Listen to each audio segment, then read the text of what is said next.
Hi guys, ഇന്നൊരു വറുത്തരച്ച chicken കറിയുടെ റെസിപ്പിയാണ്. ആദ്യം ചൂടായ ചട്ടിയിലേക്ക് കുറച്ച് വെളിച്ചെണ്ണ ഒഴിച്ചിട്ട് അതിലേക്ക് വെളുത്തുള്ളിയും ഇഞ്ചിയും പച്ചമുളകും ചതച്ചത് ചേർത്തിട്ട് നന്നായി ഒന്ന് പച്ചമണം മാറുന്നത് വരെ വഴറ്റി കൊടുക്കാം. ഇപ്പോൾ പച്ചമുളകിൻ്റെയും ഇഞ്ചിയുടെയും വെളുത്തുള്ളിയുടെയും ഒക്കെ പച്ചമണം മാറിയിട്ടുണ്ട്.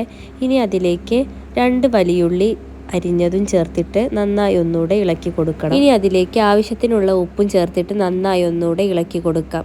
ഇത് ഗോൾഡൻ ബ്രൗൺ കളറാവുന്നത് വരെ നമുക്ക് നല്ലോണം ഒന്ന് വഴറ്റിയെടുക്കണം.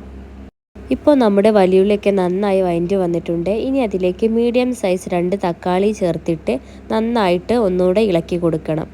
ഇതും എന്നിട്ട് മൂടി വെച്ചിട്ട് വേവിച്ചെടുക്കാം. നമ്മുടെ മസാലയൊക്കെ വഴറ്റി വരുമ്പോഴേക്കും നമുക്ക് തേങ്ങ വറുത്തെടുക്കണം.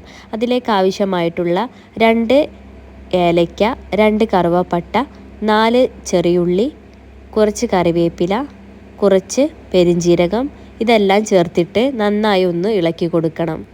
ഇനി അതിലേക്ക് കുറച്ച് മഞ്ഞൾപ്പൊടിയും ചേർത്തിട്ട് ഒന്നുകൂടെ ഇളക്കി കൊടുക്കാം. ഈ തേങ്ങയൊക്കെ ഒന്ന് ഗോൾഡൻ ബ്രൗൺ കളറാവുന്നത് വരെ ഒന്ന് വറുത്തെടുക്കാം. ഇപ്പോൾ നമ്മുടെ തേങ്ങയൊക്കെ ഒരു ഗോൾഡൻ ബ്രൗൺ കളറായി വരുന്നുണ്ട്.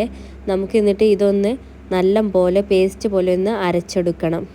അപ്പോഴേക്കും നമ്മുടെ മസാലയൊക്കെ വഴറ്റി വന്നിട്ടുണ്ട്. ഇനി അതിലേക്ക് 2 സ്പൂൺ മല്ലിപ്പൊടി, കുറച്ച് മഞ്ഞൾപ്പൊടി, എരിവിനാവശ്യമായിട്ടുള്ള മുളക് പൊടിയും ചേർത്തിട്ട് നന്നായിട്ടൊന്ന് വഴറ്റി കൊടുക്കണം. ഇതിൽ ഗരം മസാല ഇടുന്നത് സ്കിപ്പായി പോയതാണ് വീഡിയോ എടുക്കാൻ.